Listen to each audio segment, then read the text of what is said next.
or a LLP, Limited Liability Partnership, incorporated on or after 1st April 2016, but before 1st April 2021. अब अभी तक 2021 तक का था, तो 2021 में दिया गया. Startup is engaged in innovation, development or improvement of products or processes or services or a scalable business model with a high potential of employment generation or to apply in DPIIT for a recognition certificate. That is called DIPP number.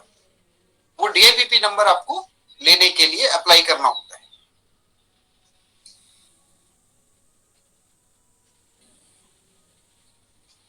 Now, the patent application and IPR protection, which is being governed by the Patent Act 1970, that is the same thing what I have told earlier कि idea novel होना चाहिए, inventive step होना चाहिए, non obvious होना चाहिए, capable of industrial application होना चाहिए, and not attract the provision of section 3 and 4 of the Patent Act, जिसके तहत आप इसको कुछ भी नहीं कर सकते हैं. आपने पेटेंट बनाया, पेटेंट लिया और उस पेटेंट का कोई यूज नहीं हो सके. एक पेटेंट जो है after your patent is getting granted for 20 years, आपको वो पेटेंट रहता है. After 20 years it will come in the public domain. Then it is ePCT is a वाइपो ऑनलाइन सर्विस. अब ये बता रहे हैं कि ई-पैक्ट फाइलिंग आप कैसे कर सकते हैं, जो कि एक ऑनलाइन सर्विस है. ई-पैक्ट का क्या फायदा है? फास्ट प्रोसेसिंग होता है. उनके पास applicants can avail a fee reduction as the fixed by PCT division of वाइपो फ्रॉम टाइम टू टाइम. उनके फीस जो है वो जब भी कभी रिड्यूस होती है या डिडक्शन होता है तो आपके वाइपो को वेबसाइट पे और वाइपो के अथॉरिटीज की तरफ से आपको पता चल जाता है. Less cumbersome for both RO as well as for the applicant also. जो हमारे रीजनल ऑर्गेनाइजेशंस हैं, रीजनल ऑफिसेस हैं, उनके लिए और एप्लीकेंट के लिए बहुत इजी होता है कम्युनिकेट करना. रिकॉर्ड कॉपी जो है वो ट्रांसमिट कर दिया जाता है to IB on the same day. But in Indian patent office ये चीज नहीं होता है. इंडियन पेटेंट ऑफिस में ये टाइम लगता है. Now easier public procurement norms. आप जब स्टार्टअप में आते हैं तो आपको इजियर पब्लिक प्रोक्योरमेंट नॉर्म्स क्या है? First is GEM, that is Government E-Marketplace, which is an online procurement platform which is being started by Government of India for purchasing all the products, all the equipments through this government portal. Anything within the government ministry or department, whether it is a central government or a state government or a state department, if they require to purchase any single equipment or a kind of a single product, they are being instructed that already recognized startups and other private companies can register on GEM. Now you can register in GEM and sell your products also directly to government entities and departments. Then primary objective of this portal is to provide single point access to the information on procurement made across various ministries. This is the single screen source where it shows the data and shows the criteria that how much product are being sold in a transparent manner. To create a transparency in purchase being done by departments and other government entities, this portal is playing a very crucial role. Now, I will say some new initiatives are there, like Atal Innovation is there. Atal Innovation Mission, which is being started by Niti Aayog, Government of India. It is basically to create and promote a culture of innovation and entrepreneurship, and to develop a new program and policies for fostering innovation in different sectors of the economy. Provide platforms and collaborations opportunities for different stakeholders, encompassing schools, universities, research institutions, industry, MSME, NGOs, ministries, or at district, state and national level.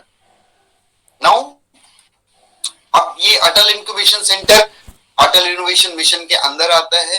तो अटल incubation centre जो है एक incubator, वो क्या काम करते हैं?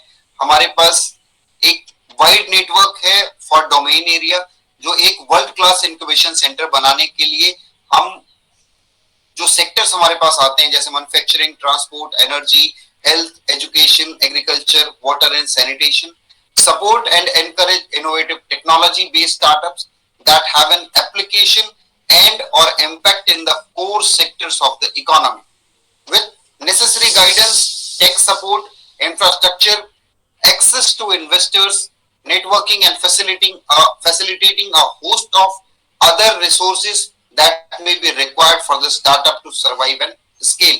That what I had already mentioned in my earlier slides. Now the government schemes. These are the government schemes or the departments which are working in different schemes for entrepreneurship. One is Department of Science and Technology, Government of India, Ministry of Micro, Small and Medium Enterprises, which we say MSME, Ministry of MSME. Then Ministry of Electronics and Information Technology, Biotechnology, Industrial Research Assistance Council, that is a Department of Biotechnology, Government of India. Department of Science and Technology जो है ये TBI बनाता है, that is called Technology Business Incubator. Technology Business Incubator में अभी तक जो revenue generate हुआ वो 27,262 करोड़ और जो डायरेक्ट एम्प्लॉयमेंट हुई है वो 65,864 को. अभी तक 153 incubators that TBIs are being set up and they have nurtured 3681 startups. Means 3,681 startups are being working in the area in the in our country through TBI. Now, when we say about the Department of Science and Technology schemes, we have New Gen Innovation, that NIEDC, that is for the Science College, Engineering College, Universities Management, having requisite expertise and infrastructure. Technology Development Program, that is projects related to design and development of software IT as required for products and process as a part of technology development project shall be considered. Pure software development does not fall in the scope of this particular program. Then drugs and pharmaceutical research, अब जो drugs और pharmaceutical research पे काम करते हैं उनके लिए recognizing the profound influence of R&D on the prospects and opportunities for the growth of the Indian drug industry. MSME में आप देखेंगे तो SMEs आते हैं, दो डिवीजन है, एक स्मॉल एंड मीडियम एंटरप्राइजेस हैं, agro and rural industries, that is ARI. अभी तक जो रेवेन्यू जनरेट हुआ है MSME के supportive incubators and supportive startup से वो है 350.96 crore. They have given a training to 2,73,463 trainees supported by 43,563 units, which basically support any startups to create a new venture and a new MSME or SME company.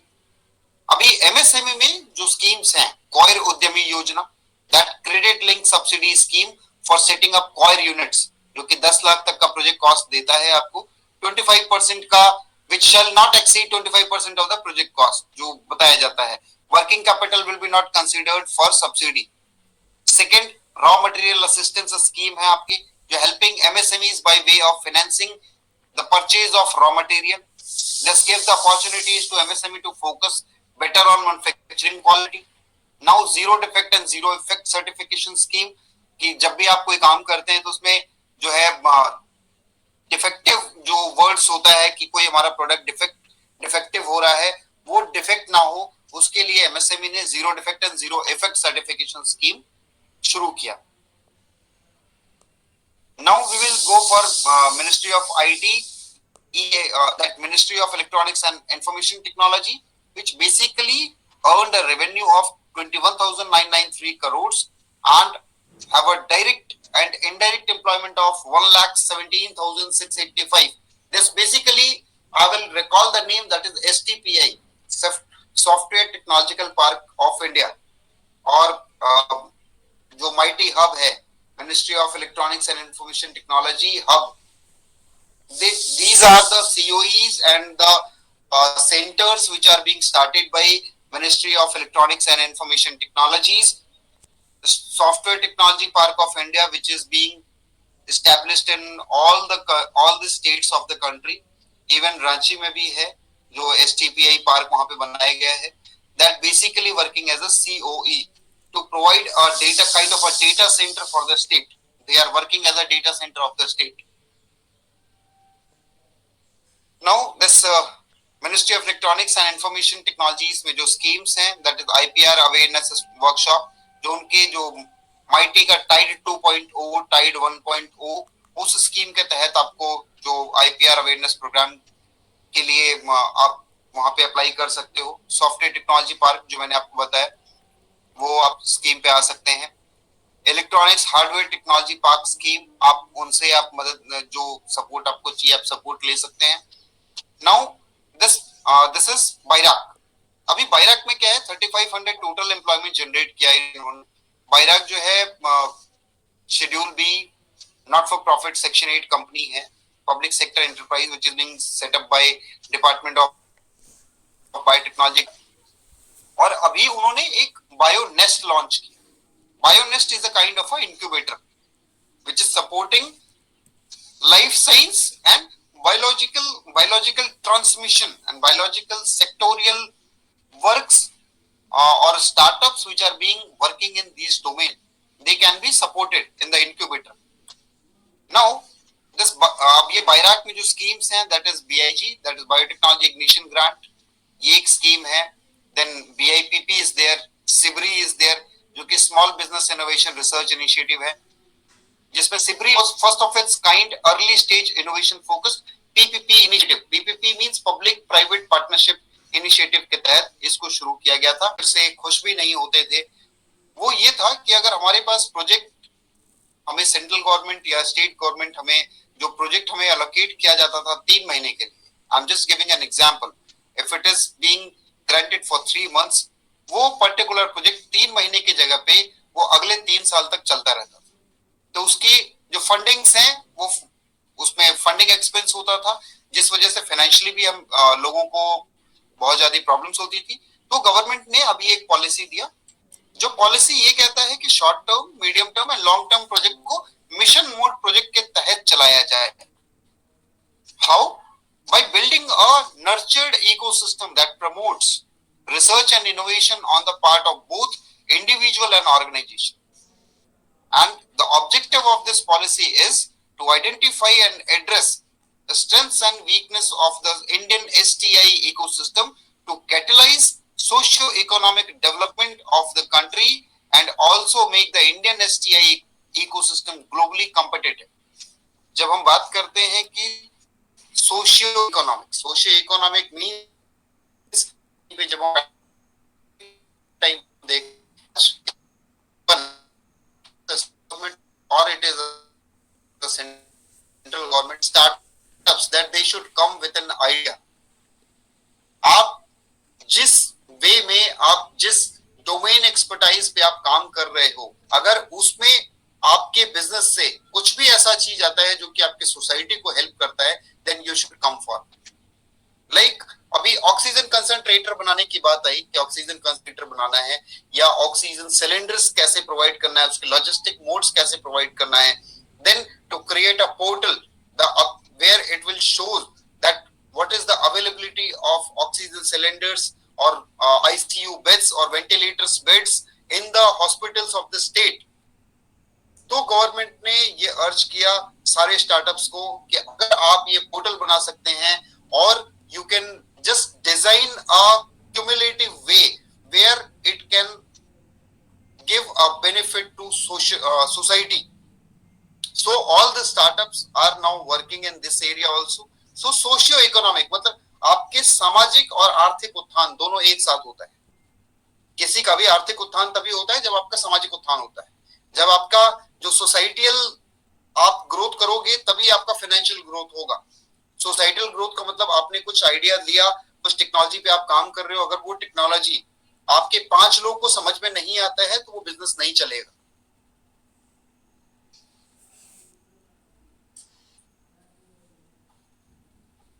Now startup policy in India, जो मैंने आपको बताया कि 2016 जनवरी में 19 point startup India action plan was started, जिसमें ये बताया जाता है कि कोई भी company which is being started registered for less than 7 years and for biotechnology it was for 10 years, annual turnover 25 crore नहीं होना चाहिए, aims to work towards innovation development, deployment of commercialization of new products, process or services driven by technology or intellectual one में उसे extend करके 31st March 2022 कर दिया. Eligible for getting 100% tax rebate on profit for a period of 3 years in a block of 7 years provided that annual turnover does not in any financial year.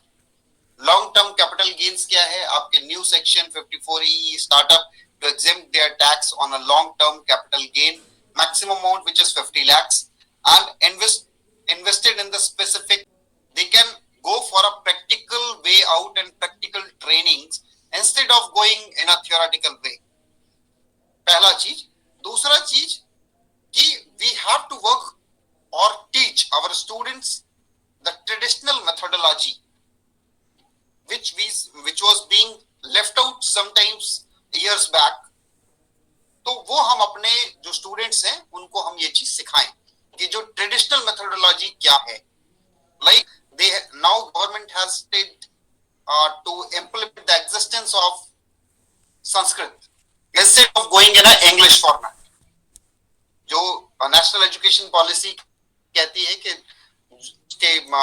This is not a that policy which no one has gone through. अभी सब लोगों ने क्या, जो पहले की academic structures हमारी थी, जो कि 16 to 18 एज के जो बच्चे होते थे और 6 to 16 एज के बच्चे होते थे,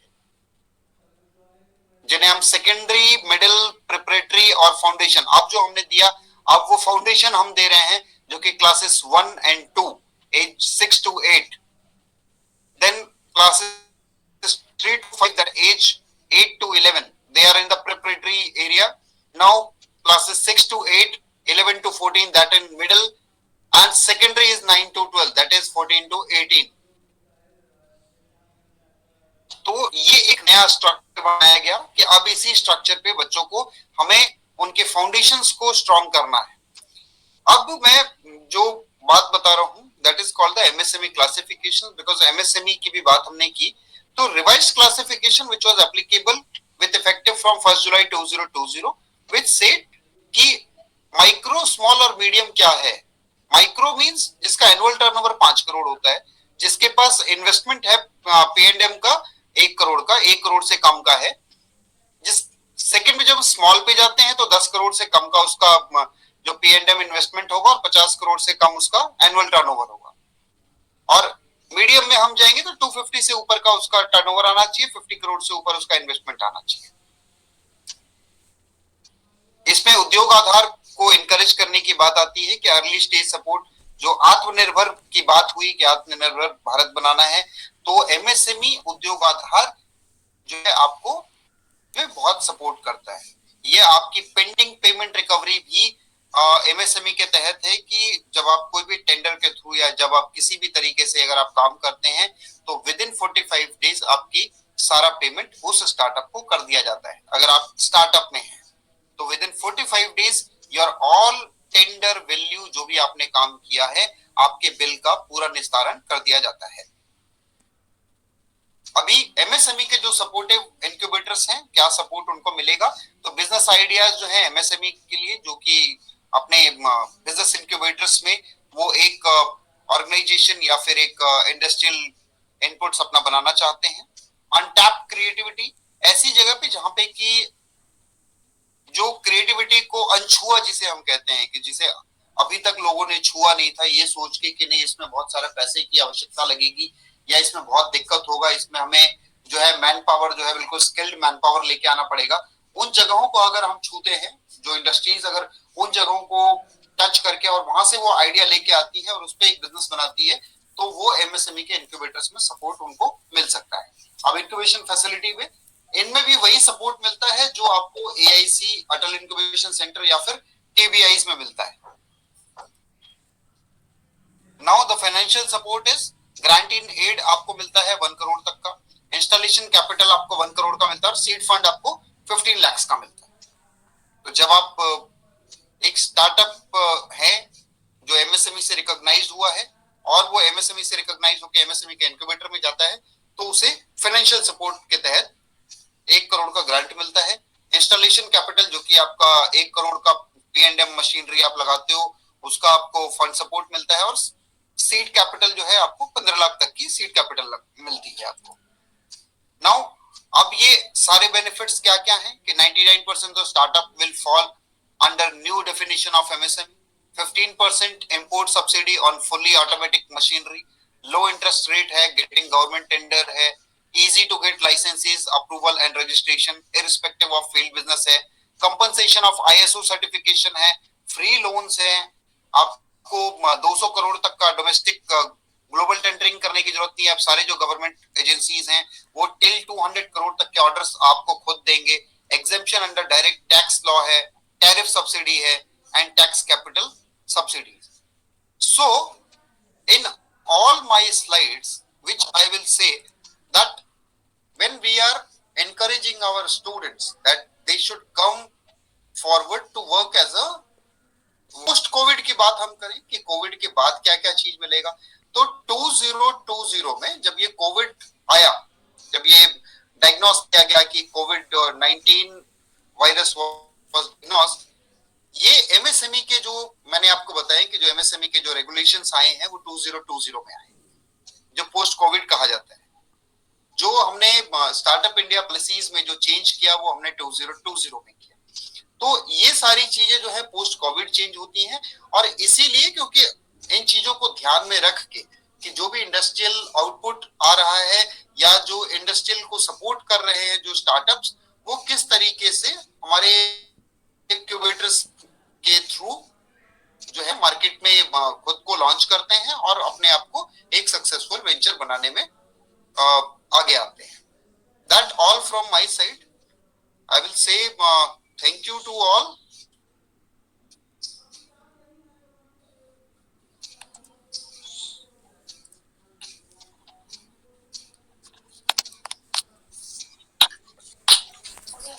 Thank you, Amit sir, for sparing your valuable time. Sir, with us. Any question from the student side and a faculty member? Sir, can I speak? Sir, Ashit. Yeah, sure. My question is that, sir, अगर as a new startup या फिर हम चाहते हैं कि अपनी कोई thought को, अपनी कुछ चीजों को हम पटल पे लाएं, तो हम क्या सर वो क्या की पॉइंट्स अपने अंदर ला सकते हैं कि उन चीजों को पहले हम सोचते, हम उस चीज नया इनोवेशन हम करना चाहते हैं या नया चीजों को हम डालना चाहते हैं। ज्यादातर आपने स्लाइड में बहुत अच्छा समझाया हमें। तो एज पर जर्नलिज्म के कंसर्न पे, एज पर ह्यूमैनिटीज के कंसर्न, कुछ हमें सर कुछ की पॉइंट बताए ना सर, कि जिसको हम पहले सोचे इसके बाद फिर उसको पटल पे ला करके उन चीजों को हम पुट कर सकते हैं सर। ये ह्यूमैनिटीज के हिसाब से। यस, आप एक बात बताइए, आप अभी क्या करते हो यूनिवर्सिटी में? सर एक्चुअली मैं एमईटी यूनिवर्सिटी झारखंड में असिस्टेंट प्रोफेसर हूँ सर। मेरा पेटेंट नहीं है अभी भी, एक भी मेरा रिसर्च पेपर है। आप एमईटी यूनिवर्सिटी रांची में आप असिस्टेंट प्रोफेसर हैं, राइट जी? आप एक बात बताइए, असिस्टेंट प्रोफेसर बनने के लिए आपने क्या क्या किया था? सर इसके लिए मैंने डेफिनेटली आई हैव अपने 10th 12th then graduation, then तब जाके आप ज्वाइन। अब आप ये कह रहे हैं, आप ये चीज कह रहे हैं कि जो आइडिया आपके पास है ह्यूमैनिटी को हेल्प करने के लिए, उसको हम प्लेटफॉर्म पे, पटल पे कैसे लाएं? देखिए, जब आपको असिस्टेंट प्रोफेसर बनना था तो उस समय आपके माइंड में एक थॉट आया कि मुझे असिस्टेंट प्रोफेसर बनना है। आपने ग्रेजुएशन के बाद ये चीज सोचा कि मैं असिस्टेंट प्रोफेसर बनूंगा। आप साइंटिस्ट भी बन सकते थे, आप इंजीनियर भी बन सकते थे, आप डॉक्टर भी बन सकते थे, आप कहीं इंडस्ट्रियलाइजेशन में आप इंडस्ट्रियल बिजनेसमैन भी बन सकते थे, लेकिन आपने असिस्टेंट प्रोफेसर बनना वो चूज किया। तो वहां पे आपका आइडिया क्या काम आया था कि नहीं, मुझे असिस्टेंट प्रोफेसर बनने तक की जर्नी कैसे तय करनी है, उन सब चीजों को मैं पार करता जाऊंगा। जैसे आपके जो नेट्स के एग्जाम्स होते हैं, आपने नेट के एग्जाम दिए, ठीक है, फिर आप यूनिवर्सिटी लेवल पे जो एग्जाम्स होते हैं आपने वो एग्जाम्स दिए। सेम उसी तरीके से जब हम किसी आइडिया को, जब हम ये सोचते हैं कि मुझे ह्यूमैनिटी की हेल्प करने के लिए मुझे एक आइडिया को प्लेटफॉर्म देना है, तो firstly what I will say, first make that idea जो स्क्रैच है, आप उसको पेपर पे स्क्रैच करो, क्योंकि आपके माइंड में बहुत कुछ है, आपके माइंड में बहुत कुछ है जो कि कागज पे नहीं है, जो कि कागज पे, देखिए आप खुद एक असिस्टेंट प्रोफेसर हैं, अगर मैं आपको ये कहूं कि आपका जो स्टूडेंट होगा वो आपको सारे क्वेश्चंस के आंसर वर्बली देगा, तो क्या आप उसको पास करोगे? नहीं करोगे, क्योंकि जो वर्बली आंसर देगा वो अगले सेकंड में अपने आंसर को बदल सकता है। लेकिन वंस एक बार वो पेपर पे स्क्रैच हो जाता है तो उसके बाद उसके लिए बदलना मुश्किल हो जाता है। जब उस पे जो बदलता है वो कौन है? जो उसका इंस्ट्रक्टर होता है, जो उसका गाइडर होता है, वो उसको बदलता है। मैं वही आपको कह रहा हूं, आपके माइंड में जो आइडिया है उस आइडिया को आप व्हाइट पेपर पे स्क्रैच करो। स्क्रैच करने के बाद जो आपके पास ब्लैक एंड व्हाइट में दिखेगा, फिर वहां पे आप अपना नॉवेलिटी ढूंढना शुरू करो कि क्या ये आइडिया, मैंने बैचलर कर लिया, जो मेरे माइंड में था मैंने बैचलर कर लिया, अब उसको स्क्रैच करके मैंने पीजी भी कर लिया है। अब मुझे ये जानना है कि मुझे असिस्टेंट प्रोफेसर बनना है, तो मुझे नेट का एग्जाम देना कैसे? वो जो आप पेपर में डॉक्यूमेंट बनाते हैं वो आपके आइडिया को नोवेल बताता है कि whether that idea is novel और not, whether that idea is marketable in business और नॉट, क्या उसमें बिजनेस स्केलेबल प्रोडक्ट्स आएंगे, तब फिर आप फाइनल रिजल्ट पे आएंगे कि हाँ ये चीज जो है सोसाइटी को मदद करेगी। बिल्कुल। मतलब मुझे एक फ्रेमिंग पहले तैयार करना है, that means sir we have to make a framing, पहले अपनी चीजों को पहले सोचना है, करना है, फ्रेमिंग करके बात।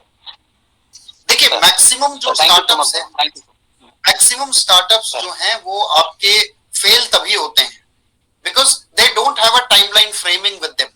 उनके पास टाइमलाइन फ्रेमिंग नहीं होता है, उन्हें सिर्फ ये होता है कि मुझे स्टार्टअप मुझे खोलना है, तो आज के डेट में एक कंपनी इनकॉर्पोरेट करने में आपको 4,000-5,000 रुपए लगता है, आपने एक कंपनी इनकॉर्पोरेट कर ली। अब कंपनी इनकॉर्पोरेट करने के बाद लोगों को ये लगता है कि मैंने कंपनी इनकॉर्पोरेट कर लिया, now government will give me funds. देखिए सिंपल सा चीज है, लोगों को यही समझ में आता है कि जो मिथ है लोगों के बीच में कि गवर्नमेंट जो है वो डायरेक्ट फंड दे देती है आपने कंपनी खोलते के साथ।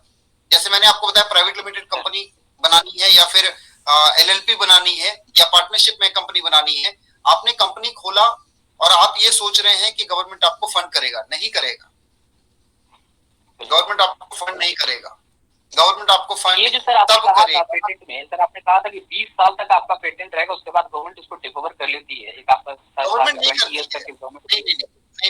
गवर्नमेंट नहीं करती है, गवर्नमेंट किसी भी चीज को नहीं लेती है, आपकी किसी भी चीज को गवर्नमेंट नहीं लेती है। आई विल से मैं अभी जीटीयू में हूँ, गुजरात टेक्नोलॉजिकल यूनिवर्सिटी में हूँ, बट इसके पहले जो मेरा एक्सपीरियंस रहा है वो मेरा वास्ट 4 to 5 years का एक्सपीरियंस रहा है नेशनल रिसर्च डेवलपमेंट कॉर्पोरेशन में। National research development corporation which is public sector of ministry of science and technology, government of India. वहां पे बेसिकली हमारा काम यही है कि पेटेंट फैसिलिटेशन और टेक्नोलॉजी कमर्शलाइजेशन।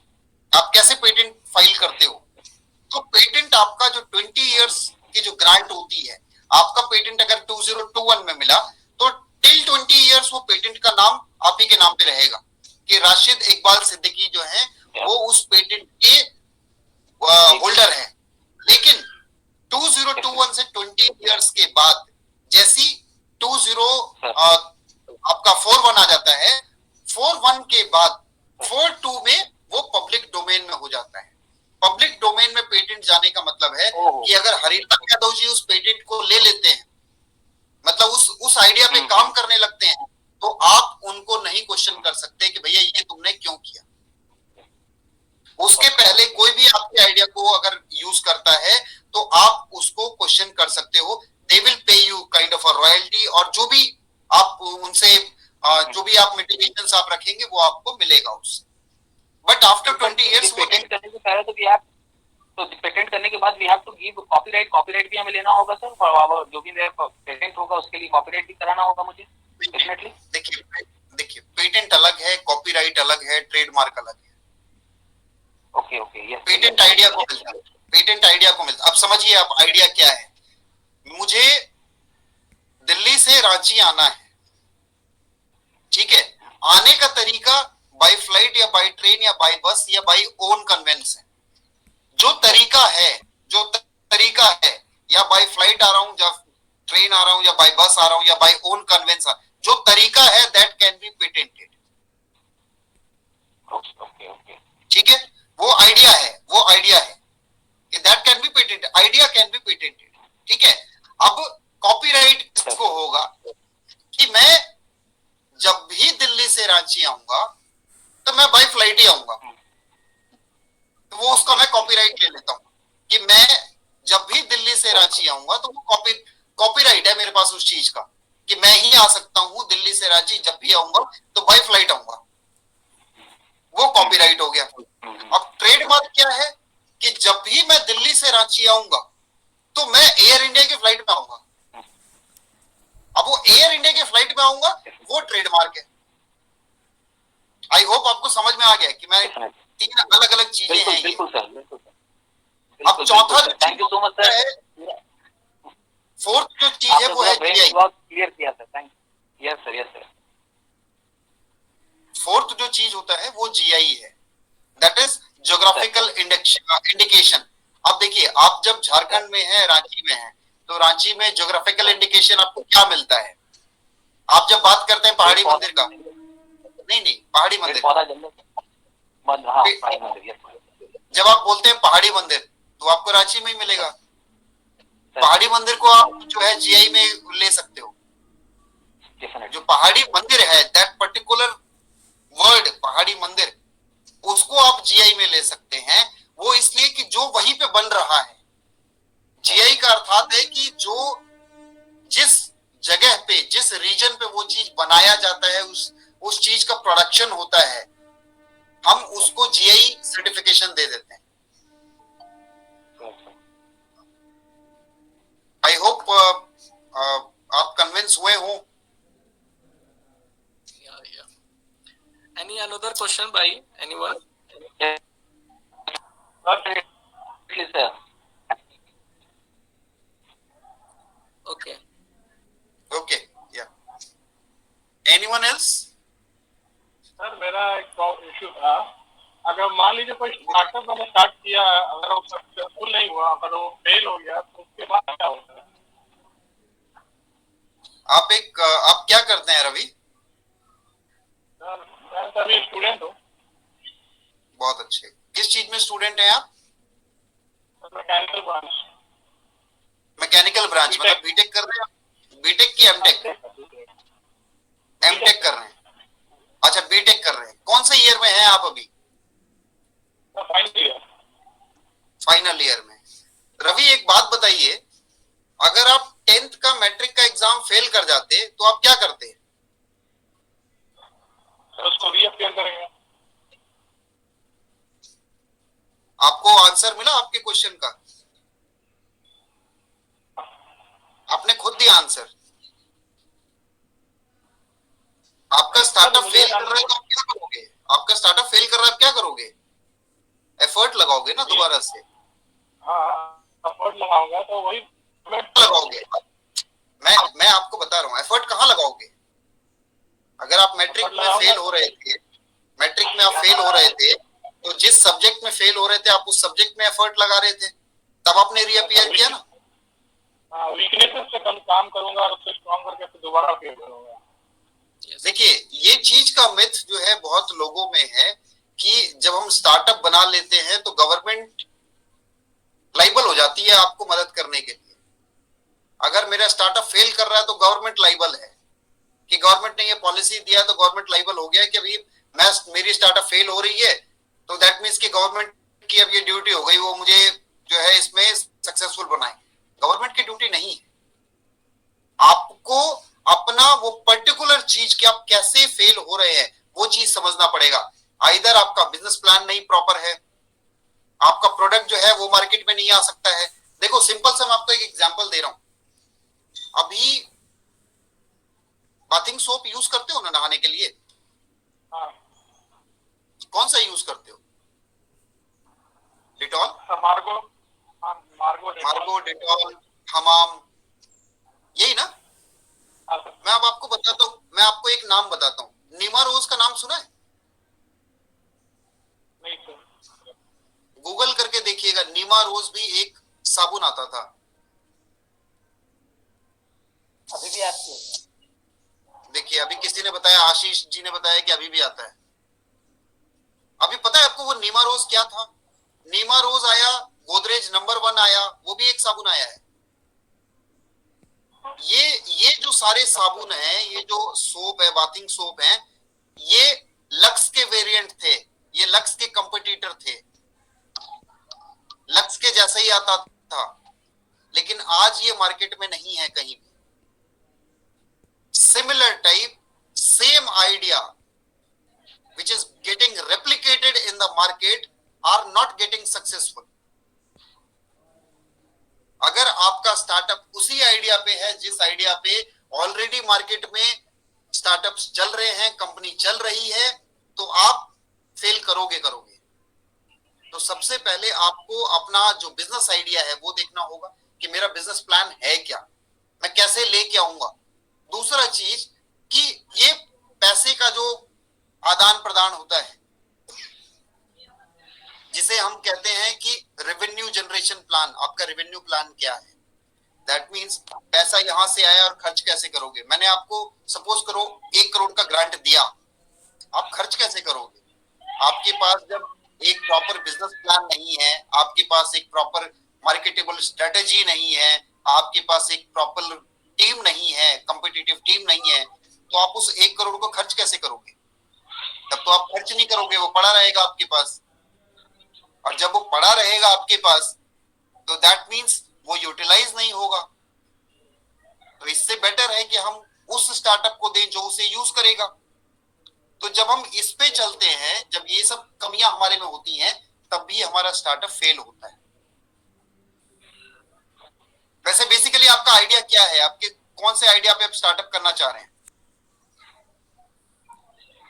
सर बेसिकली मेरा आइडिया तो अभी साल अभी अच्छा कुछ नहीं है, तो समझा नहीं पाऊंगा आपको।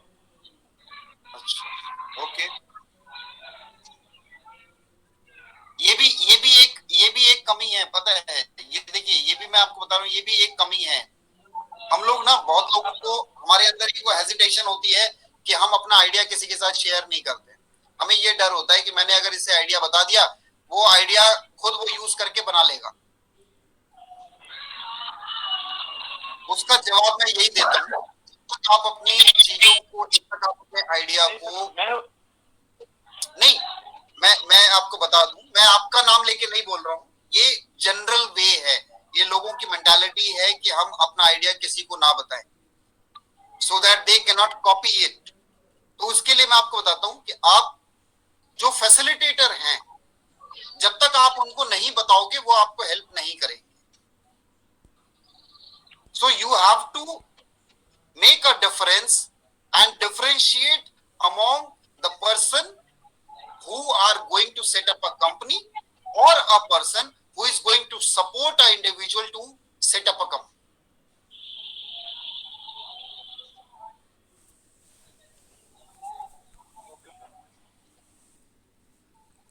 Any more questions?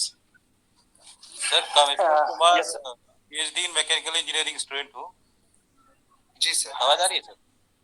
हाँ। मैं ये कहना चाह रहा था कि इसमें आप फॉरवर्ड लिंकेज में कुछ हेल्प करते हैं क्या? जो स्टार्टअप कंपनी बनाते हैं, उनका मार्केट अवेलेबल करने में आपको कुछ हेल्प होता है? मार्केट अवेलेबल कराने में मतलब?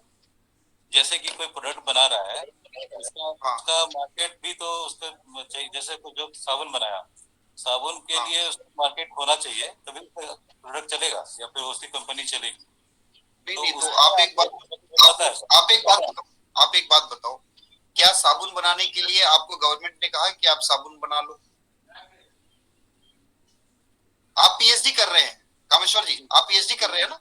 जी। तो क्या आपको आपके घर वालों ने कहा था कि आप, जब आप पीएचडी कर रहे हैं, अभी आप पीएचडी कर रहे हैं ना, तो पीएचडी कर रहे हैं, तो जिस यूनिवर्सिटी से आप पीएचडी कर रहे हैं, आपके कहने के अनुसार उस यूनिवर्सिटी को कल के डेट में आपके लिए दूसरे डिपार्टमेंट्स भी खोलने चाहिए, दूसरे कॉलेजेस भी खोलने चाहिए, दूसरी और यूनिवर्सिटीज खोलनी चाहिए, सो दैट आप वहां जाके एम्प्लॉय कर सके। नहीं, कुछ सर जैसे स्टार्टअप जो होता है ना, वो जो लोग खोलते हैं, स्टार्टअप वाले जो रहते हैं, उनका व्यू जो है क्या बोलते हैं, वो उतने सक्षम होते नहीं है, उनको सारा कुछ समझ नहीं आता है। नहीं, मैं आपको एक चीज बताता हूँ। Actually it is very unfortunate to say कि गवर्नमेंट ऑफ झारखंड जो है अब इस चीज पे काम नहीं कर रही है, बहुत ही स्लो काम हो रहा है, पता नहीं बंद भी कर दिया गया है। जहां तक मेरे नॉलेज में है कि जो स्टार्टअप पॉलिसी ऑफ झारखंड था उसे बंद कर दिया गया पूर्ण तरीके से। तो जब गवर्नमेंट सपोर्ट नहीं करती है, जब देखिए कोई भी स्टार्टअप्स है, मेरे पास स्टार्टअप झारखंड का जो उनका व्हाट्सएप ग्रुप है जिसमें बहुत लोग हैं जो स्टार्टअप्स हैं, उनका हमेशा एक यही क्वेश्चन होता है कि सर गवर्नमेंट हमें सपोर्ट नहीं करता जी, स्टेट गवर्नमेंट हमें सपोर्ट नहीं कर रही है।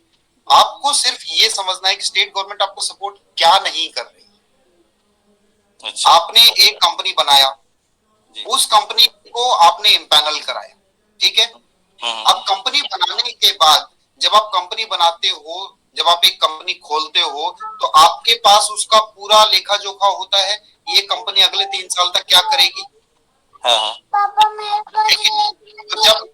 तो जब आपके पास ये चीज का लेखा जोखा होता है कि अगले 3 साल तक आपकी कंपनी ये काम करेगी, तो उसमें फिर पैसे के ट्रांजेक्शन्स भी होते हैं कि मुझे एक कंपनी को मिनिमम चलाने के लिए, मिनिमम रिसोर्स चलाने के लिए इतनी फंड की आवश्यकता है।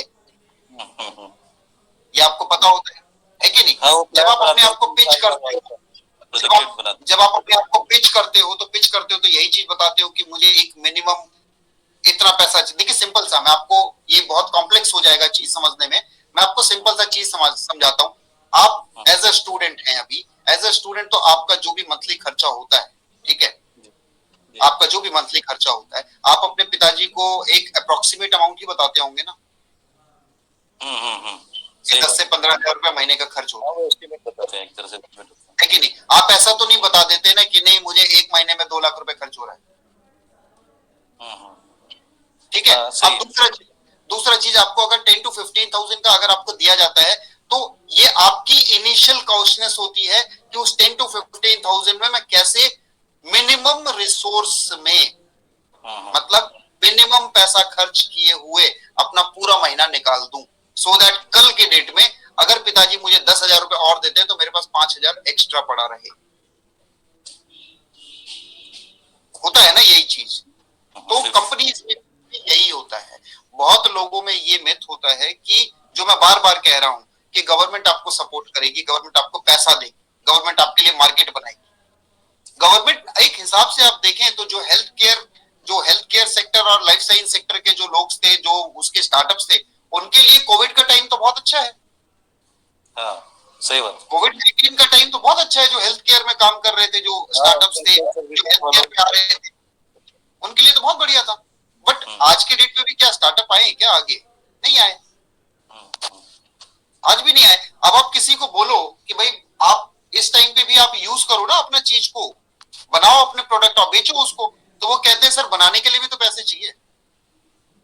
मतलब आप फुल्ली डिपेंडेंट हैं अगर गवर्नमेंट के ऊपर, तो गवर्नमेंट आपको थोड़ी ना मदद करेगा इतना।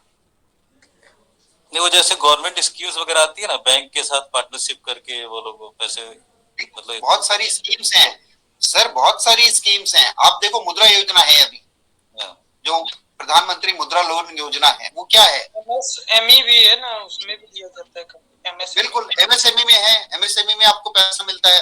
एमएसएमई में आपको रजिस्टर कराना पड़ेगा, स्टार्टअप्स में आपको रजिस्टर करना पड़ेगा। मुद्रा योजना के तहत आप एक एज ए इंडिविजुअल आप जाके आप ले सकते हो उसको।